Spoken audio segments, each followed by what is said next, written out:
Dan ini adalah pembalut wanita yang nanti di dalamnya akan terlihat, kita akan lihat bersama bagaimana dia menuliskan ayat-ayat suci Al-Quran, di antaranya ayat suci Al-Quran yang paling mulia. Apa itu ayat suci Al-Quran yang paling mulia? Ayat kursi, surat Al-Baqarah ayat 255 ya, dengan darah haid.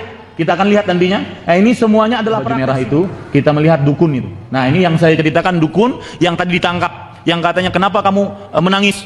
Karena saya punya jin, kok nggak beritahu saya ditangkap. Ini dia memukul-mukul dirinya sendiri dengan cambuk. Inilah pengorbanan diri dia kepada jin. Saya ingin bercerita, di Arab Saudi itu ada namanya kepolisian amar ma'ruf nahi mungkar. Kalau bahasa Indonesianya polisi agamanya Arab Saudi.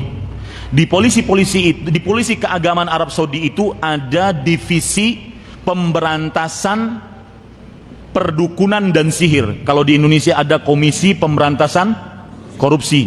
Kalau di sana ada KPD, komisi pemberantasan perdukunan. Kalau di sana ada seorang di polisi keagamaan Arab Saudi itu ada divisi pemberantasan perdukunan dan sihir. Kalau di Indonesia ada komisi pemberantasan korupsi.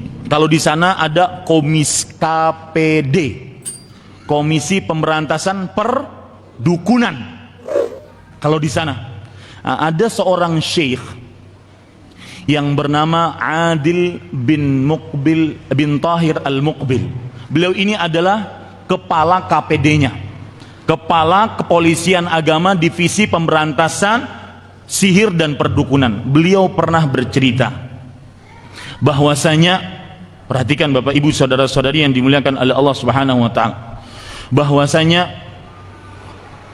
beliau pernah menangkap seorang dukun asli, bukan gadungan ya, dukun asli, dan ditangkapnya beliau lama berjam-jam nunggu dukun tersebut keluar dari masjid. Jadi ahli masjid, jadi dukun tersebut ahli masjid, ditunggu lama sekali baru ditangkap. Ketika ditangkap, si dukun ini dibawa ke kantor, kemudian dia menangis. Dan saya akan contohkan, saya akan lihatkan tadi beliau Syekh Adil ini nanti dalam videonya. Dan dukun yang saya ceritakan sekarang, kita akan lihat orangnya. Dukun ini menangis. Kata Syekh, kenapa kamu menangis? Kata dukun ini, saya menangis bukan karena takut, tetapi saya menangis karena saya punya banyak jin. Kenapa ketika saya mau ditangkap, jin-jin saya tidak memberitahukan kepada saya? Saya ini punya banyak jin. Kenapa ketika mau ditangkap, jin-jin saya tidak memberitahukan kepada saya, biar saya mengelak atau kabur atau lari? Maka kata Syekh ini, ingat, kata Syekh, tidak ada sebab kecuali 3 sebab, tidak ada yang keempat. Yang pertama, mungkin, ini yang saya katakan, makanya yang kita bicarakan sekarang ini dukun beneran. Mungkin kamu pengorbananmu, penyembahan dirimu kepada jin itu kurang, sesajimu kepada jin kurang. Maka kata si dukun ini, tidak, saya punya perempuan di rumah. Ingat ibu-ibu, kata perempuan kalau untuk dukun beneran, tukang sihir beneran, ini bukan sekedar hanya berzina. Mereka sudah lewat dari itu. Mereka sudah lewat dari hawa nafsu seksualitas, sudah lewat mereka. Ngapain perempuan ada di rumah tukang sihir dan dukun ini? Ketika dia mengatakan, untuk sesaji saya tidak mungkin kurang, saya punya perempuan di rumah. Apa maksudnya? Kapan perempuan tersebut haid, maka saya ambil darahnya, kemudian saya tuliskan ayat kursi dengan darah haid tersebut. Ini orang yang benar-benar menyembah kepada jin. Jadi untuk sesaji saya tidak mungkin kurang. Kata Syekh, mungkin ini juga, ini yang saya katakan tadi, hati-hati yang pernah melakukan sihir kepada orang lain, santet kepada orang lain, yang suka-suka ngasih jimat, suka ngasih rajah-rajah tulisan. Kata Syekh, mungkin kamu yang kedua, kamu bisa ditangkap karena kedua. Apa itu? Mungkin doa orang-orang yang terzalimi. Doa istri-istri yang gara-gara santet dan guna-guna akhirnya dia terpisah dengan suaminya yang sah. Doa anak-anak yang terzalimi gara-gara sihir, guna-guna dan santet, dia terpisah dengan bapak ibunya yang sangat mereka rindukan kasih sayangnya. Mereka berdoa, dan salah satu doa yang dikabulkan, diijabah oleh Allah, da'watul mazlum, doanya orang terzalimi. Hati-hati bapak ibu saudara-saudari yang dimuliakan oleh Allah. Kemudian yang ketiga, kata Syekh, kamu bisa ditangkap mungkin sebab yang ketiga. Sebelum menyebutkan sebab yang ketiga, kata si dukun ini, wahai Syekh, saya dengan bantuan jin-jin saya bisa beritahukan semua tukang sihir yang ada di Arab Saudi ini. Mau nggak? Kata Syekh Adil bin Tahir Al-Muqbil, adapun saya minta bantuan kepada engkau, kepada manusia, apalagi manusia sejenis engkau, maka tidak sama sekali. Dan ini yang menyebabkan kami bisa menangkapmu. Dan mudah-mudahan setelah ini Bapak Ibu bisa mengamalkannya.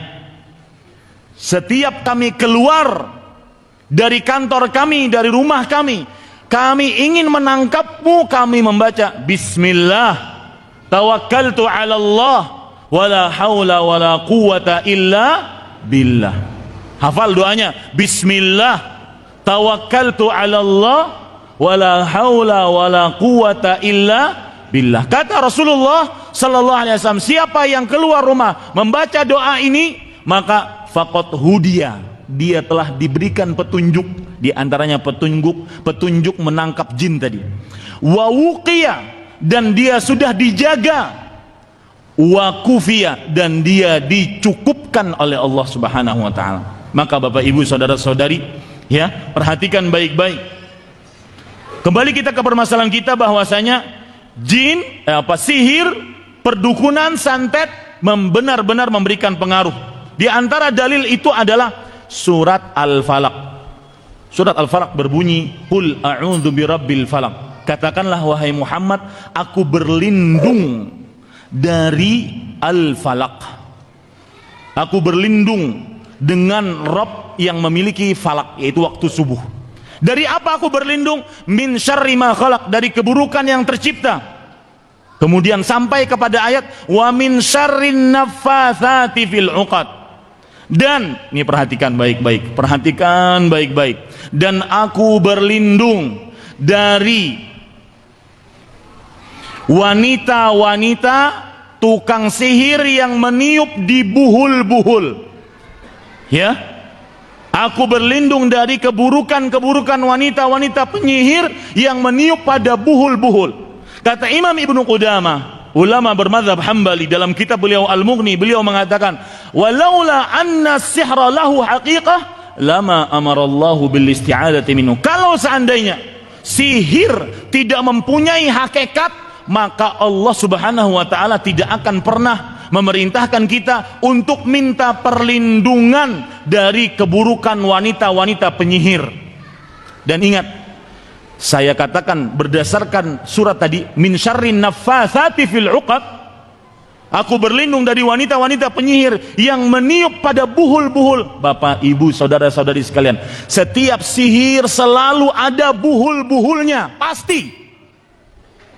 Ya, setiap sihir selalu ada ikatan-ikatannya, dan ikatannya itu biasanya disimpan di tempat yang terpencil, jarang dijamah oleh manusia agar tidak diketahui oleh manusia. Kenapa? Karena selama ikatan-ikatan itu, buhul-buhul yang sudah dijampi-jampi tadi, rajah-rajah yang sudah ditulis-tulis tadi, selama dia masih utuh, selama itu pula pengaruh sihir ada pada orang tersebut. Makanya cara yang paling mudah mengobati sihir adalah cari buhul itu. Yang sekarang keluarga kita kena sihir, diguna-guna, disantet, cari buhulnya, pasti ada. Nanyanya sama siapa, Ustaz? Ini masalahnya. Kalau Nabi Muhammad SAW dalam hadis riwayat Bukhari, Aisyah radhiyallahu anha pernah bercerita, suhiran Nabi sallallahu alaihi wasallam, Nabi Muhammad SAW pernah disihir, dan Nabi Muhammad SAW kena sihir tingkatan paling tinggi. Karena memang para nabi ketika diuji dengan ujian paling tinggi, tidak seperti manusia biasa. Sihir paling tinggi bagaimana? Kata Aisyah radhiyallahu anha menceritakan ketika Nabi kena sihir, hatta innahu la yukhayyalu ilaihi annahu yaf'alu syai' wa ma fa'alahu. Sampai-sampai dikhayalkan kepada Rasulullah beliau melakukan sesuatu padahal beliau belum melakukannya. Contohnya, beliau dikhayalkan kepada pikiran beliau sudah menggauli Aisyah padahal belum menggaulinya. Itu kan tersiksa. Seorang suami yang sudah berhasrat, naik libidoitasnya, naik hasratnya kepada perempuan, ketika mau menggauli dikhayalkan kepada beliau, oh kayaknya sudah nih, yang lain aja deh lagi. Begitu juga istri selanjutnya, kayaknya ini juga sudah, yang lain aja lah. Terus seperti itu. Ini adalah sihir tingkat tinggi yang didapati oleh Rasulullah sallallahu alaihi wasallam. Nah, kemudian beliau berdoa kepada Allah. Ketika setelah berdoa, beliau bermimpi. Di dalam mimpinya didatangi oleh dua malaikat. Rasul sallallahu alaihi wasallam bersabda, "Ja'ani rajulan fajalasa ahaduhuma 'inda ra'si wal akharu 'inda rijlayya." Ketika aku tidur, ada dua malaikat yang datang, satu di sisi kepalaku, satu di sisi kakiku. Yang satu bertanya, "Ma waja'ur rajul?" Malaikat yang ini bertanya kepada temannya, "Ini orang sakit apa?" Menunjuk kepada Rasulullah sallallahu alaihi wasallam. Malaikat ini menjawab, "Matbub." Orang ini kena sihir. Malaikat yang ini bertanya, "Man tabbahu?" Siapa yang mensihir dia? Kalau Nabi enak, yang memberitahu siapa? Malaikat. Kita siapa yang beritahu? Ya. Kata si malaikat ini, siapa yang menyihir orang ini? Malaikat yang satu menjawab, Labid ibnul A'sam al-Yahudi.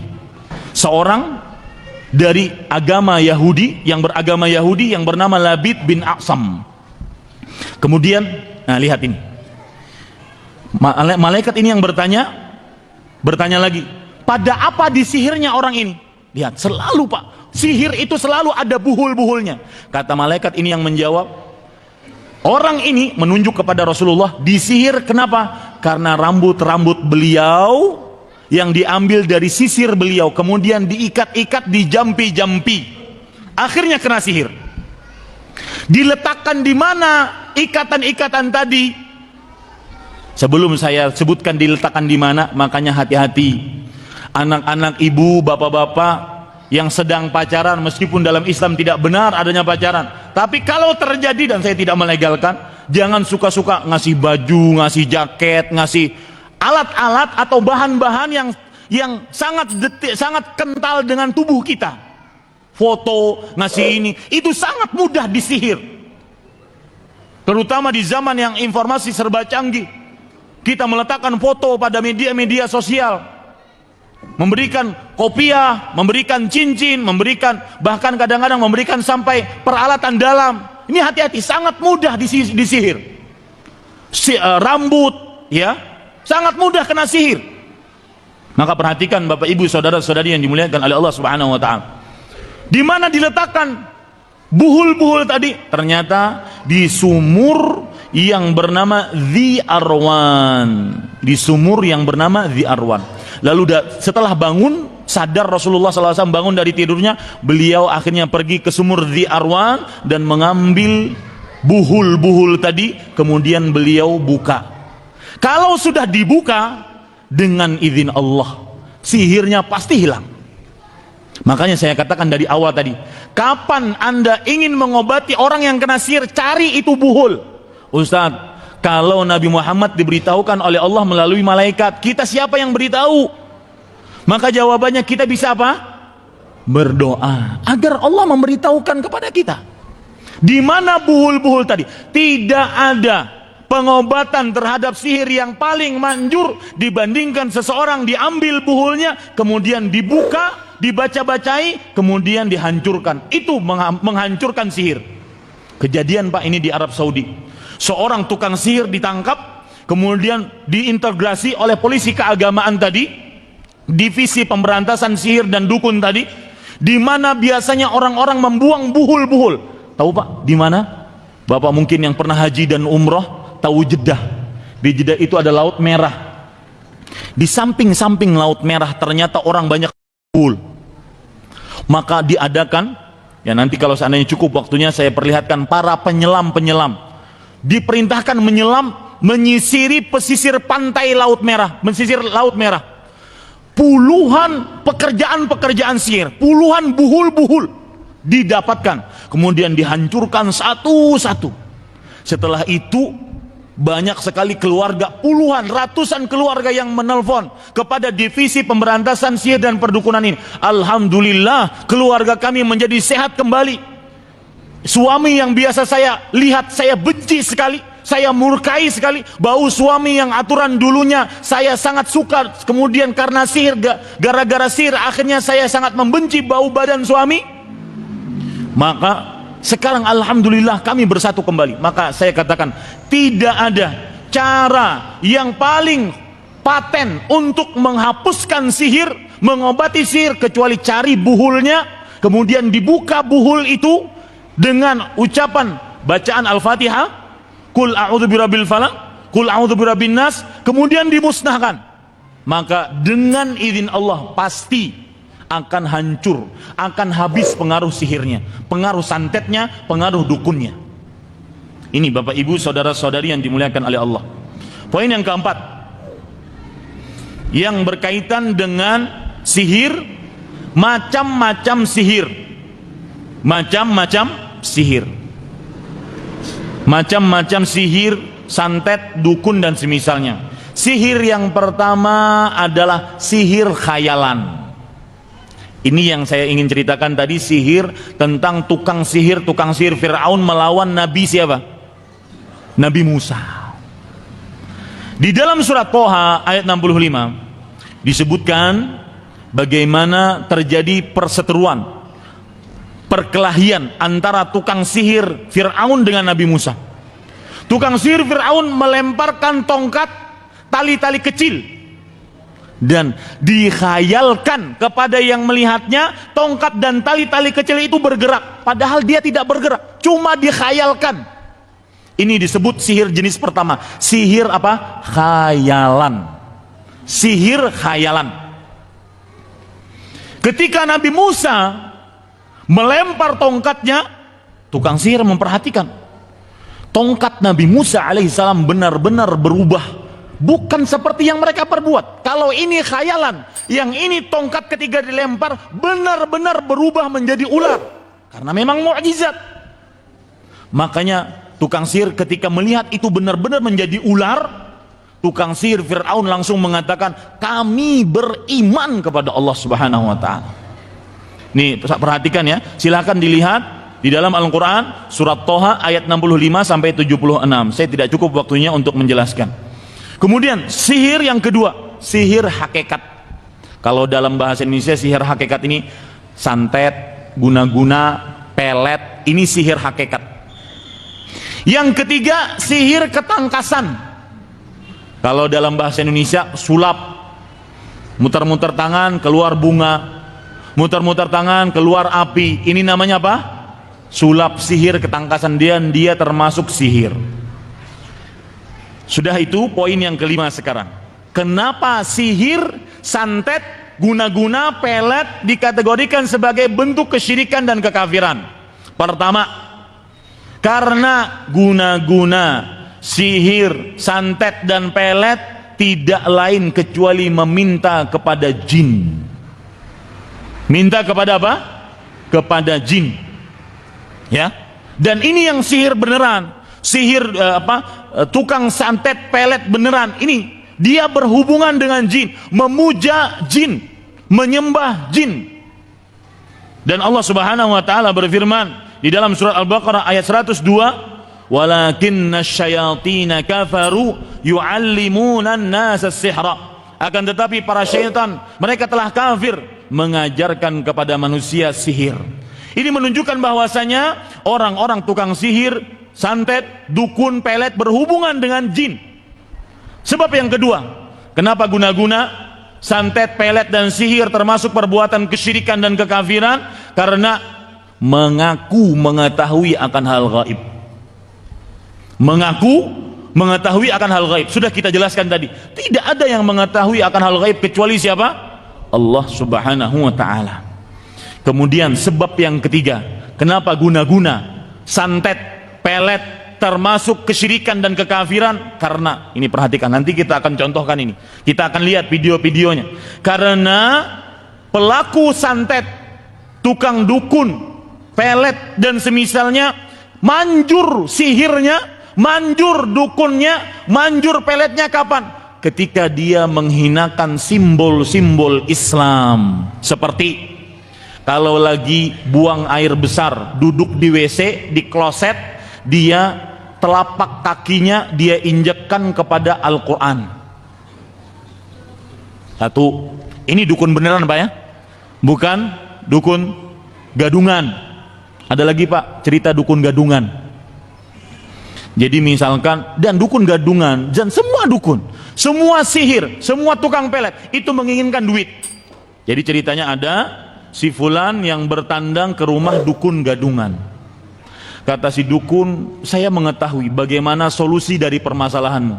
Cuma untuk memberikan solusi kepada permasalahanmu, misalkan barang hilang ataupun suami istri sering cekcok, maka saya punya satu syarat. Syaratnya apa? Syaratnya kamu harus menghadirkan seekor binatang. Binatang apa? Binatangnya mungkin agak mudah, agak sulit dicari. Binatangnya tikus. Hadirkan kepada saya tikus. Maka kita akan bisa meredakan cekcokmu dengan istrimu, cekcokmu dengan bapak atau ibumu. Tikus, tapi nggak sembarangan tikus. Oh, tikus apa Ustadz? Tikus apa Mbah? Tikus yatim.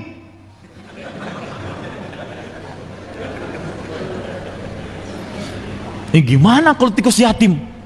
Ya, siapa bapaknya, siapa ibunya, kapan meninggal dia, kan harus diketahui kalau tikus yatim. Sebenarnya bukan tujuannya itu.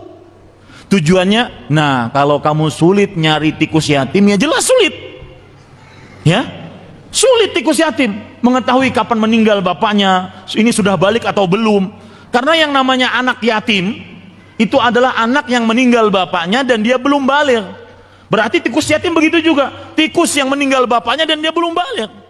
Kapan kebalikan tikus kita harus tahu. Nah ini menunjukkan sulit kan, kata si mbah ini, kata si tukang dukun, sihir, apapun statusnya di masyarakat. Kalau sulit, maka saya punya cara. Tapi harus beli kemenyan, maka saya butuh uang. Ini dia. Ini adalah dukun gadungan.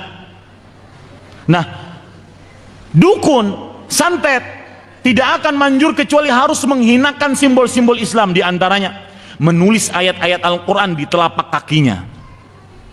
Yang kedua, seperti yang saya sebutkan tadi dan kita contohkan nanti, menulis ayat kursi dengan darah haid.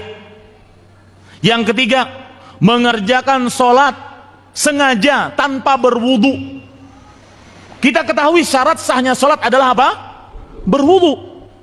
Maka bapak ibu saudara-saudari yang dimuliakan oleh Allah, siapa yang sengaja mengerjakan sholat tanpa berwudu, maka untuk menghinakan Islam, maka dia telah berbuat dosa besar, bahkan bisa memasukkan diri seorang ke dalam kesyirikan ataupun kekafiran.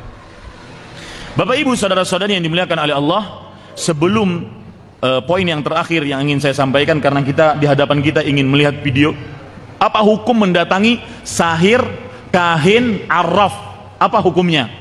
Perhatikan dalam hadis riwayat Imam Muslim, Rasul sallallahu alaihi wasallam bersabda, "Man ata arrafan fasa'alahu an syai'in lam tuqbal lahu salatun arba'ina lailah."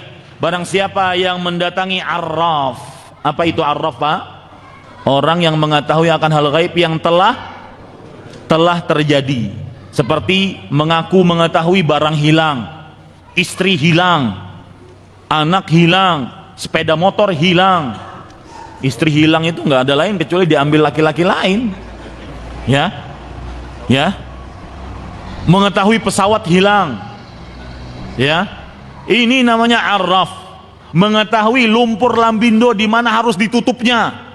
Itu arraf. Subhanallah. Aneh-aneh saja di negara ini. Orang itu semakin dapat kesulitan, bukannya semakin bersandar kepada Allah, malah bersandar kepada makhluk.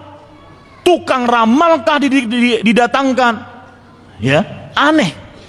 Man ata arrafan, barang siapa yang mendatangi arraf, lalu dia bertanya saja, tidak percaya, cuma nanya, tidak diterima sholatnya 40 hari. Maksud tidak diterima sholatnya 40 hari bukan berarti boleh nggak sholat 40 hari, bukan. Ya, jangan salah paham.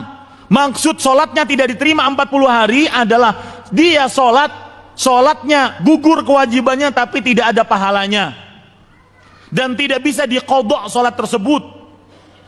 Ini hukum mendatangi sahir, kahin atau arraf. Yang kedua, Rasulullah SAW bersabda dalam hadis riwayat Imam Ahmad, man ata kahinan aw arrafan fasaddaqahu bima yaqul faqad kafara bima unzila ala Muhammad. Barang siapa yang mendatangi arraf atau kahin lalu dia percaya apa yang diucapkan, maka sungguh dia telah kafir dengan apa yang diturunkan kepada Nabi Muhammad SAW. Kalau percaya, kafir terhadap apa yang diturunkan kepada Rasul sallallahu alaihi wasallam, bahwasanya hanya Allah yang mengetahui akan hal gaib. Nah, sekarang Bapak Ibu saudara-saudari yang dimuliakan oleh Allah, kita ingin melihat video. Ya, perhatikan. Ini karena nggak ada laptop di sana, silahkan mungkin dimasukkan. Ya, perhatikan video-video film-film yang akan kita lihat, ya. Dan dari sini insya Allah kita akan mengetahui, ya, mengetahui tanda-tanda tukang sihir dan dukun. Ya, perhatikan. Ini buhul dia di menit yang ke-5,47. Ya, menit yang ke-5,47. Perhatikan baik-baik. Nanti Syekh, nah ini yang saya sebut Syekh Adil bin Tahir Al-Muqbil. Ini buhul-buhul. Ya, sihir selalu ada seperti ini.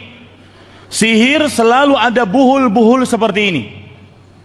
Selalu ada ikatan-ikatan yang dijampi-jampi. Ya, dan berbagai macam bentuknya. Sihir selalu ada seperti ini. Baik dari benang ataupun dari kain, bahkan kadang-kadang dari rambut.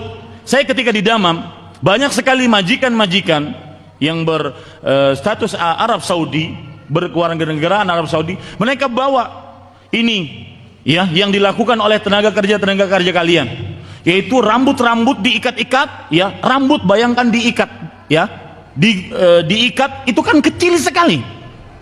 Maka subhanallah, dengan izin Allah, dan ini saya rasakan sendiri, kita yakin baca surah Al-Fatihah, kemudian surat Qul a'udzu birabbil falaq, qul a'udzu birabbin nas, ya, maka itu rambut yang kecil-kecil itu terbuka. Ya, silahkan yang lain. Perhatikan ini Bapak Ibu saudara-saudari sekalian, diperbesar. Ini yang saya sebut perbuatan sihir. Sihir itu pasti selalu ada prakteknya. Dan ini dia yang berkaitan dengan si pasien. Ini kopiah. Ya, kopiah di dalamnya semua rambut satu keluarga. Jadi satu keluarga kena sihir. Disihir dengan rambut. Rambut semuanya dijampi-jampi, diikat satu-satu. Ya, diikat satu-satu. Dan ini adalah pembalut wanita yang nanti di dalamnya akan terlihat, kita akan lihat bersama bagaimana dia menuliskan ayat-ayat suci Al-Quran, di antaranya ayat suci Al-Quran yang paling mulia. Apa itu ayat suci Al-Quran yang paling mulia? Ayat Kursi, surat Al-Baqarah ayat 255. Ya, dengan darah haid. Kita akan lihat nantinya. Nah, ini semuanya adalah praktek sihir, ya. Dan seperti yang saya katakan tadi, selalu ada buhul-buhulnya. Buhul itu harus dibuka, ya, harus dibuka. Sebelumnya tentunya harus didapatkan. Nah, cara mendapatkannya tadi, berdoa kepada Allah Subhanahu wa taala. Berdoa kepada Allah agar Allah menunjukkan di mana buhul itu. Ya. Nah, ini harus dibuka satu-satu. Biasanya ada jarumnya, biasanya ada ikatan-ikatan benangnya. Kemudian lihat, dia pakai plastik di situ. Kenapa pakai plastik? Karena plastik susah untuk hancurnya. Seperti yang saya katakan, buhul ini nanti diletakkan pada tempat-tempat yang jarang dijamah oleh manusia. Karena kalau terjamah kemudian hancur, maka pengaruh sihirnya hancur dengan izin Allah Subhanahu wa taala. Makanya nanti kita akan lihat, ya. Kita akan lihat para ikhwah sekalian dirahmati oleh Allah Subhanahu wa taala, bagaimana sihir tersebut atau praktek sihir, buhul-buhul itu disimpan di tempat-tempat terpencil. Disimpan di tempat-tempat terpencil. Nah, ini rambut, ya, sampai anak kecil disebutkan dalam cerita ini. Ini Syekh bercerita, Syekh Adil tadi bercerita bahwasanya sampai anak yang 7 tahun kena sihir. Semua rambut dari keluarga tersebut. Maka perhatikan Bapak Ibu saudara-saudari yang dimuliakan oleh Allah, barang-barang yang kental dengan tubuh kita, kalau seandainya ada orang yang hasad, iri dengan kita, jaga baik-baik. Jangan sampai dikenal, jangan sampai diberikan seenaknya. Ini juga rambut, dan lihat rambutnya agak tipis, menunjukkan bahwasanya ini adalah rambut dari anak kecil. Ya, rambut dari anak kecil, karena disebutkan dalam riwayat, dalam cerita ini bahwasanya mereka mendapati satu keluarga kena sihir. Mungkin agak dipercepat sedikit. Saya ingin memperlihatkan bagaimana, ya, ini sama saja. Ya, ini. Nah, ini yang saya katakan bahwasanya darah haid ditulis. Ayat kursi ditulis dengan darah haid. Ayat kursi ditulis dengan apa? Darah haid. Dan sihir tidak akan pernah manjur kecuali dia harus menghinakan ajaran Islam. Silahkan film yang lain, hapus dulu. Ya, ini contoh sihir. Seperti yang saya katakan, sihir itu akan disimpan, praktek sihirnya itu disimpan di tempat-tempat yang susah untuk dijamah oleh manusia. Seperti ini, ya, di rumah yang sudah kosong, yang tidak dihuni lagi, maka diletakkan di situ sihirnya. Nah, kemudian juga lihat, disimpan pada aluminium foil. Kenapa aluminium foil? Karena susah untuk hancurnya. Ya, kertas aluminium foil ini susah untuk hancurnya, karena pengaruh sihir akan masih berlaku selama buhul-buhul itu ada. Makanya Bapak Ibu saudara-saudari yang dimuliakan oleh Allah, sambil sembari melihat filmnya, saya katakan tanda-tanda tukang sihir, dukun, santet, apapun statusnya di masyarakat, entah itu dia ustadz, kiai, guru, tuan guru agama, tanda yang pertama adalah ketika bertanya tentang nama dan nama ibu. Nama dan nama ibu. Kenapa nama dan nama ibu? Karena nama ibu, kenapa tidak ditanya nama bapak? Karena ketika seseorang misalkan Ahmad bin, ibu saya namanya Nur Saadah, Ahmad bin Nur Saadah misalkan, itu berarti dia sudah menghinakan dirinya, berarti dia tidak punya bapak, berarti dia anak zina. Itu sebabnya kenapa bertanya tentang nama ibu. Ini yang pertama. Yang kedua, minta sesuatu yang berkaitan dengan tubuh kita, pakaian dalam, rambut, sisir, apa saja, pembalut dada bagi perempuan, apa saja yang berkaitan dengan tubuh. Ini tanda-tanda tukang sihir dan dukun. Silahkan film yang lain. Tanda sihir, tukang sihir dan dukun yang ketiga, yaitu memberikan sesuatu yang ditanam di dalam rumah atau di belakang rumah ataupun di depan rumah.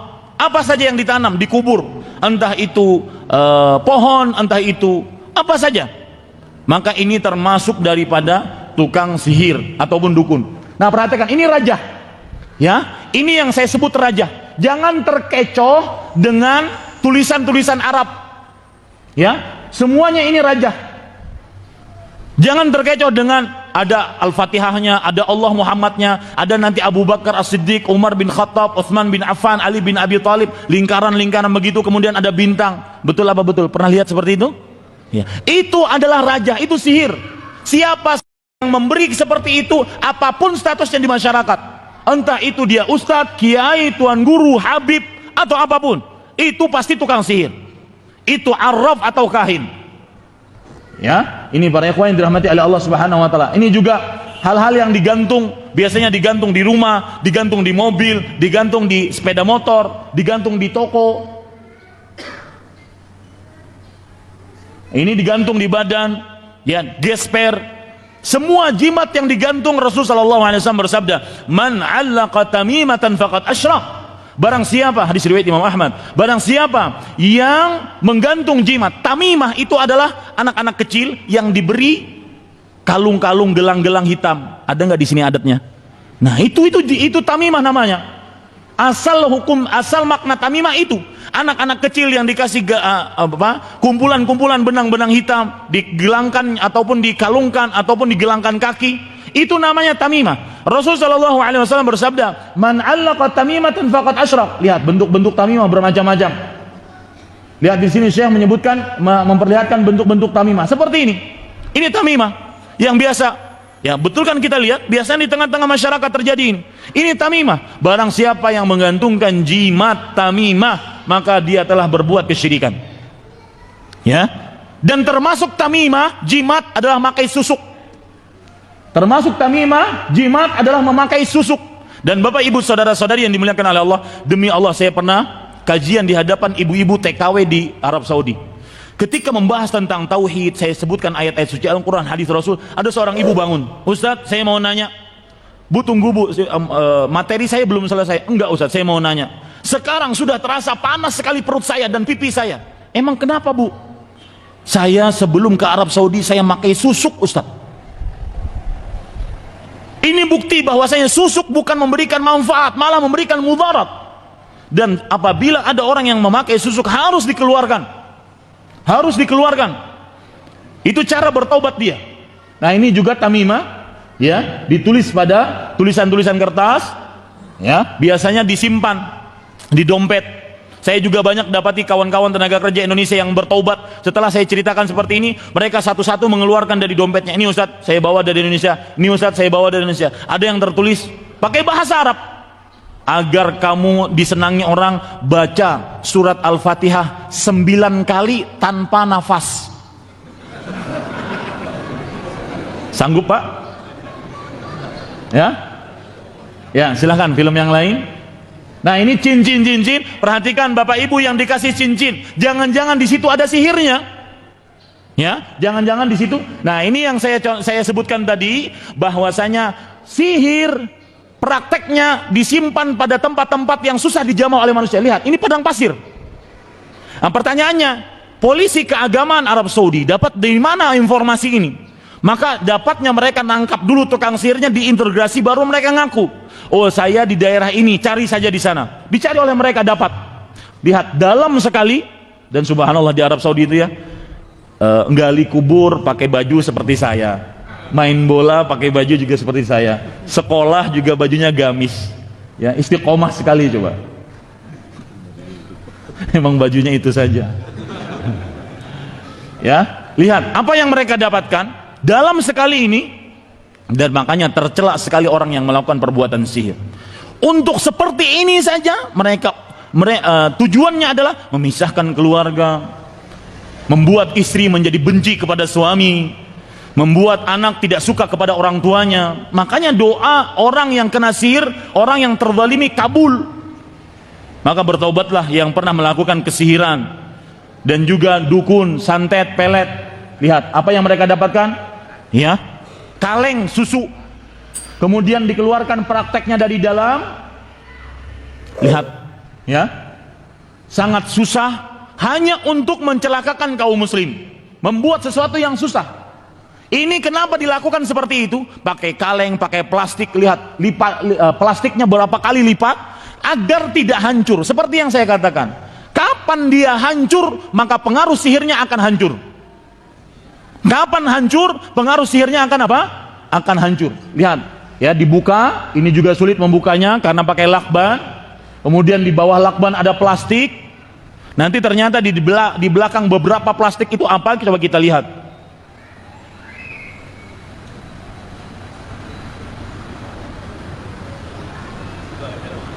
Plastik lagi, ya, terakhir plastik lagi. Kemudian ternyata yang mereka dapatkan adalah kepala ikan, mungkin ikan tongkol kali, padahal enak digoreng tuh. Dan saya ingat, salah satu ciri pengobatan alternatif yang keliru adalah, misalkan telur dirajah-rajah, kemudian dipindahkan penyakit dari tubuh kemana? Ke telur. Ini adalah sihir. Ini adalah sihir. kambing yang asalnya adem ayem, ya, kemudian dipindahkan penyakit ke kambing. Ini adalah sihir dan juga penganiayaan terhadap kambing. Mendingan disembelih kemudian dijadikan gulai kambing. Ya, ini adalah pengobatan secara sihir. Lihat, itu kepala ikan dan selalu seperti lihat, selalu ada ikatan-ikatannya, selalu ada tali-talinya. Ya, ada tali-talinya yang mengikat dan itulah yang disebut dengan buhul-buhul.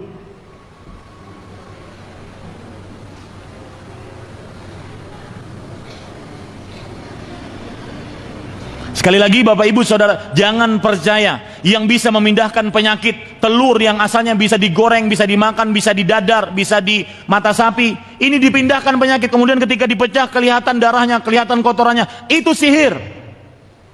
Ya, itu sihir, tidak ada keraguan di dalamnya. Kenapa? Karena itu memakai raja-raja. Itu sihir. Meskipun Bapak Ibu Saudara-saudari sekalian, itu manjur, meskipun yang diobati ternyata sembuh, bukan ukuran. Ya, nah lihat itu buhulnya. Ya, ini terdapat buhulnya. Lihat, harus dibuka Pak. Meskipun benangnya kecil harus dibuka. Dan tentunya ketika membuka, dan saya sudah mencobanya, dengan yakin kita baca surat Al-Fatihah, Qul a'udzu birabbil falaq, Qul a'udzu birabbin nas, maka insya Allah akan terbuka. Setelah terbuka dimusnahkan, dibakar, maka insya Allah akan hancur apa? Pengaruh sihir tersebut. Nah, ini yang saya ceritakan dukun yang tadi ditangkap, yang katanya kenapa kamu menangis? Karena saya punya jin, kok nggak beritahu saya ditangkap, ini orangnya. Ya, dan lihat pengorbanan, penyembahan diri dia kepada jin. Lihat dia memakai, dan ini Syekh Adil bin Tahir Al-Muqbil, ya, beliau mudah-mudahan termasuk orang yang diberikan pahala oleh Allah Subhanahu wa taala. Sangat berani berhadapan dengan dukun seperti ini. Dan memang tidak perlu kita takut. Allah berfirman, "Wala yuflihus sahiru haitsu ata." Para tukang sihir tidak akan pernah beruntung, tidak akan pernah menang. Apapun yang dia lakukan, lihat dia memukul-mukul dirinya sendiri dengan cambuk. Inilah pengorbanan diri dia kepada jin. Ya, memukul-mukul dirinya dengan cambuk. Itulah pengorbanan dirinya kepada jin. Nanti akan diperlihatkan bagaimana tata cara sujud dia kepada jin. Semua peribadatan dia kepada jin. Dan jin tidak lepas dari kemenyan. Kemudian dia memukul-mukulkan dengan juga buntut ataupun ekor dari kuda. Nah, ini adalah ekor dari kuda, dia pukul-pukulkan ke tubuhnya sebagai pengorbanan diri kepada jin. Ya, agak dipercepat. Kita ingin melihat dia sujud, kemudian terus, ya, terus.